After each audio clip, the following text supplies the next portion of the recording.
Bonjour à tous, c'est Isabelle de la chaîne Le Jour se lève. Je salue tous nos fidèles auditeurs et tous ceux qui passent ici pour la première fois. Père, je te prie pour qu'ils t'ouvrent leur cœur, afin que tu puisses y déverser le tien. Je sais que c'est ce que tu veux. Et je te demande que cette exhortation soit le reflet de ce que tu veux leur dire, qu'elle soit centrée sur ta parole, afin qu'elle porte ton fruit. Amen. Et si Dieu appelait mortes les œuvres que vous croyez bonnes?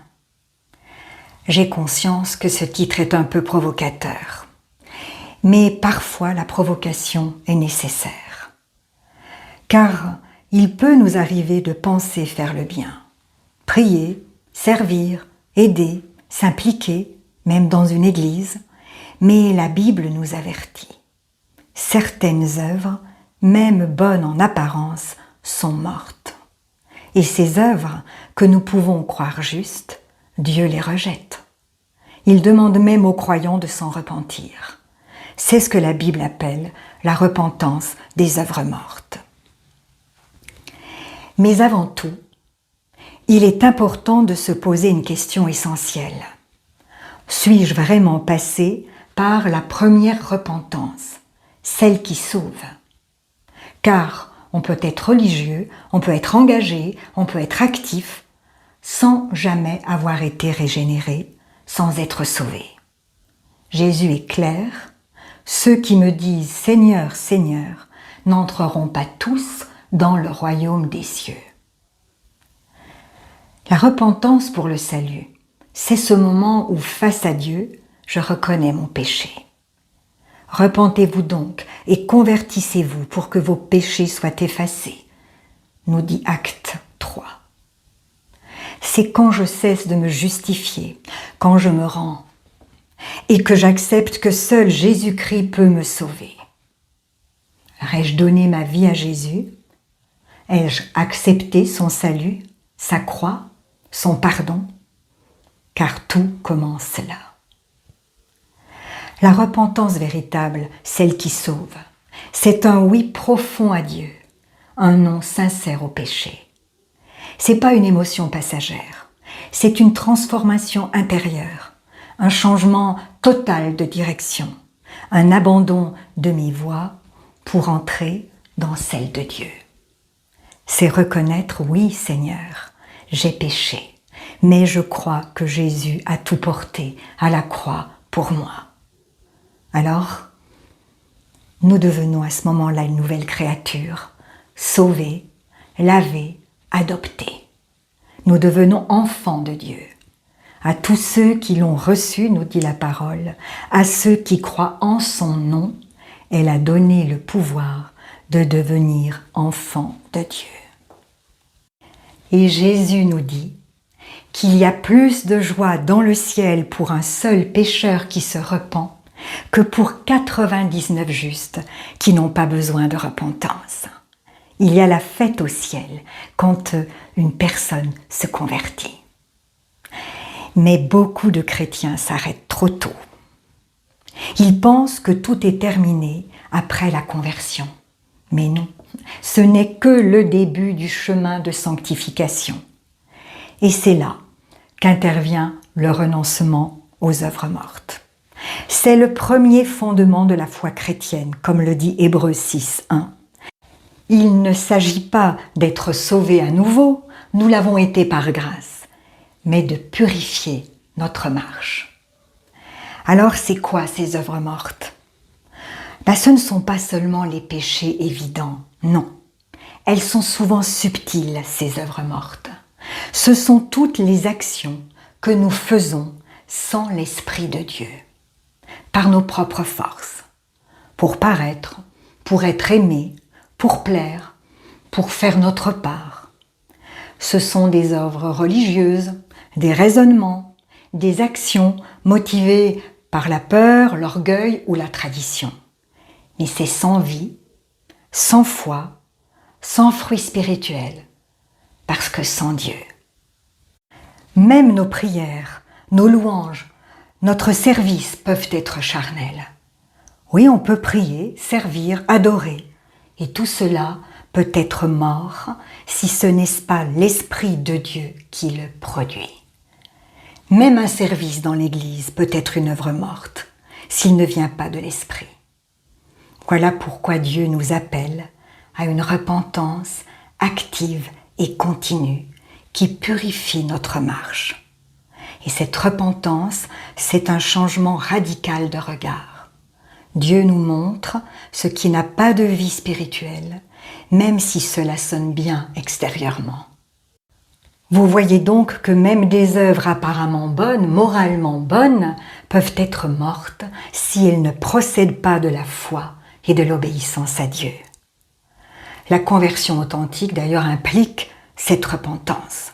C'est elle qui prépare le cœur à une foi véritable.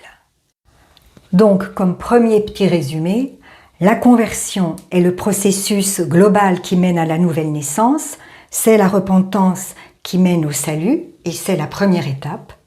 Et la deuxième étape, c'est la repentance des œuvres mortes, fondement essentiel selon Hébreux 6. On ne peut pas simplement croire sans abandonner ces œuvres mortes. Tant que je vis par mes propres forces, je ne peux pas vivre par la foi. Il faut renoncer à mes œuvres mortes pour que la vraie foi s'installe. Et maintenant, il y a un autre point essentiel dont je voudrais vous parler. Jésus a dit, si quelqu'un veut venir à moi, qu'il renonce à lui-même, qu'il se charge chaque jour de sa croix et qu'il me suive. Mais à quel moi devons-nous renoncer? Pas au nouveau moi né de Dieu, mais à l'ancien moi, celui qui a été façonné par le péché, par l'orgueil, par la chair. La chair, c'est notre ennemi numéro 1. Même après la conversion, elle reste active. Elle nous pousse à juger, à dominer, à fuir, à séduire. C'est la puissance de péché qui reste collée à notre corps, comme nous le dit Paul. Mais il nous dit aussi qu'elle peut être paralysée. Comment? Eh bien, c'est dans Galates qu'on trouve la clé. Marchez selon l'esprit et vous n'accomplirez pas les désirs de la chair. Marchez selon l'esprit. C'est la clé. Alors pourquoi tant de chrétiens n'arrivent pas à marcher selon l'esprit? Ce n'est pas mon sujet ici, mais c'est important quand même de donner une petite réponse. La première réponse. Parce qu'ils ignorent, ou qu'ils ont oublié, que l'homme est esprit, âme et corps. Lors de la conversion, seul l'esprit est régénéré. L'âme, siège des pensées, des émotions, de la volonté, n'a pas été régénérée. Elle n'est pas née de nouveau. Elle reste à transformer. Notre âme, influencée par la chair, doit être renouvelée. Soyez transformés par le renouvellement de l'intelligence, nous dit Romains 12, 2. Et c'est là que le renoncement aux œuvres mortes devient vital. Il touche notre âme. Car c'est là que naissent les réactions charnelles, les jugements, les fatigues, les ambitions. Il faut une vraie repentance dans l'âme. Accepter que Dieu transforme notre manière de penser, de ressentir et d'agir. David l'a chanté dans le psaume 23. C'est toi qui restaures mon âme, qui me conduis dans les sentiers de la justice, à cause de ton nom. Vous voyez, ce n'est pas en luttant contre chaque péché individuellement que nous serons libérés, mais en choisissant une autre voie, la foi, l'identité en Christ.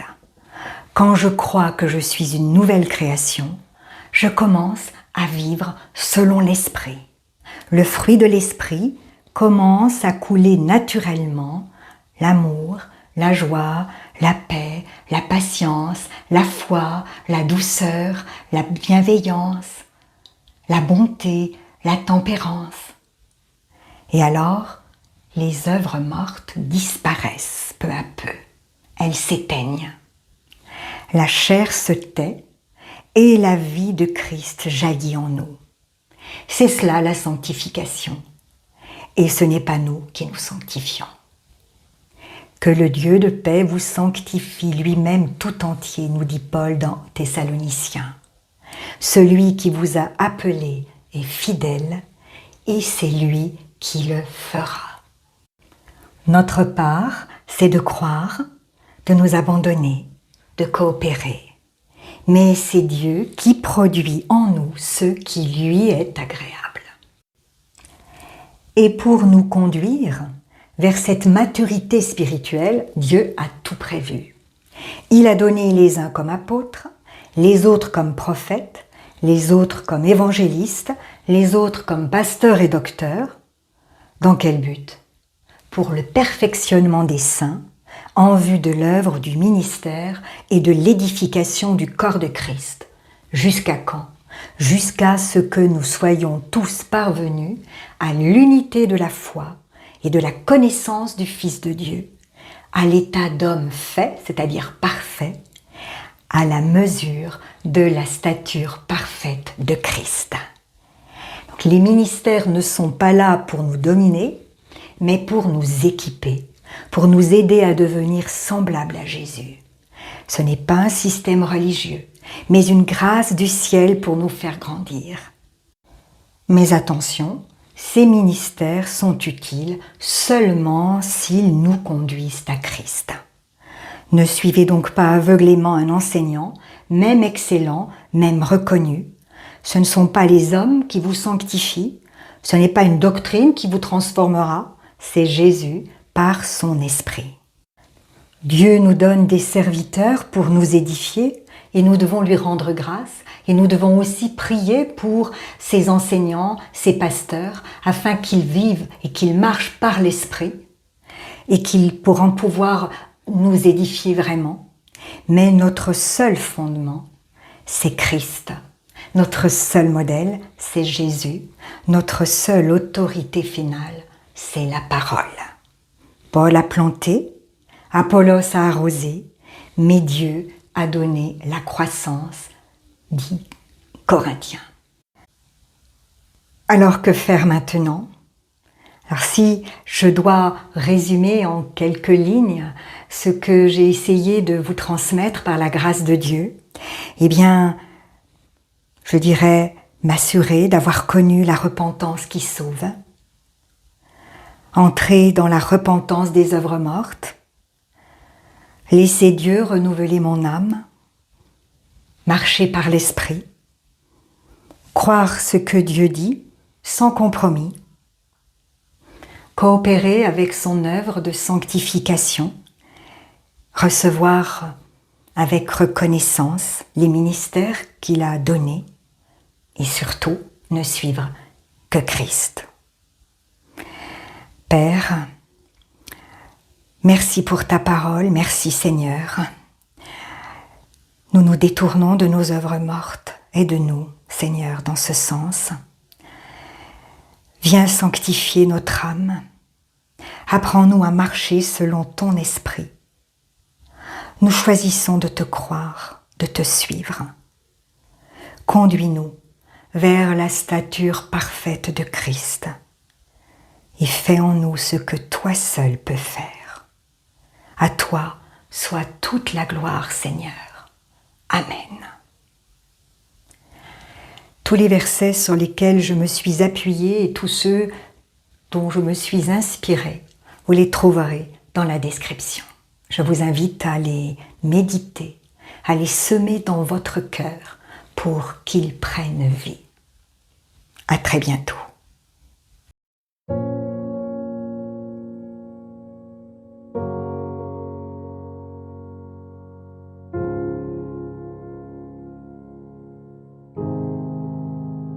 Si la parole de Dieu touche votre cœur, ne l'endurcissez pas. c'est Jésus qui se manifeste. Il vous dit, « Voici, je me tiens à la porte et je frappe. Si quelqu'un entend ma voix et ouvre la porte, j'entrerai chez lui. Je souperai avec lui et lui avec moi. » Alors, si vous n'avez pas encore fait de Jésus votre Sauveur et votre Seigneur personnel, vous pouvez maintenant le faire. Déclarez à haute voix et d'un cœur sincère, « Père, je te remercie parce que tu as envoyé Jésus-Christ mourir sur la croix pour mes péchés et tu l'as ressuscité des morts. Je désire, du plus profond de mon cœur, recevoir ton pardon et être racheté par le sang de Jésus. Jésus, je t'accueille maintenant comme mon Sauveur et mon Seigneur. Je renonce désormais au péché et je veux te suivre tous les jours de ma vie. Au nom de Jésus. Amen. Si vous avez fait cette prière, dites-le nous simplement dans les commentaires. Nous prierons pour vous et nous nous réjouirons avec le ciel tout entier, car Jésus a dit, « Il y a plus de joie dans le ciel pour un seul pécheur qui se repent que pour 99 justes qui n'ont pas besoin de repentance. » Puis continuez de vous fortifier et de vous purifier par la parole de Dieu. La foi vient, mais elle ne vient que d'une seule source, de ce que l'on entend de la parole de Christ. Demandez au Saint-Esprit de vous guider et de vous éclairer. Il vous conduira dans toute la vérité. Il vous équipera pour toutes les circonstances de votre vie. Vous verrez que peu à peu, il vous révélera ce que ne peuvent comprendre ceux qui ne s'attachent pas à la parole. Car l'homme naturel n'accepte pas ce qui vient de l'Esprit de Dieu.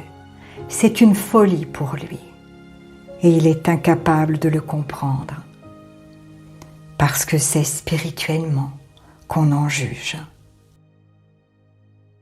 Et ne restez pas seul. Trouvez une assemblée qui se nourrit de la parole et y est fidèle. Et s'il n'y en a pas autour de vous, demandez au Saint-Esprit de vous faire rencontrer des frères et sœurs qui, comme vous, ont le désir de connaître Jésus plus profondément, de l'aimer et de le servir tel que lui le désire. Et soyez vigilants dans les enseignements que vous recevez, car Jésus nous a avertis. Plusieurs faux prophètes s'élèveront et ils séduiront beaucoup de gens. Et en toute chose, faites une confiance absolue au Seigneur et vous serez richement bénis.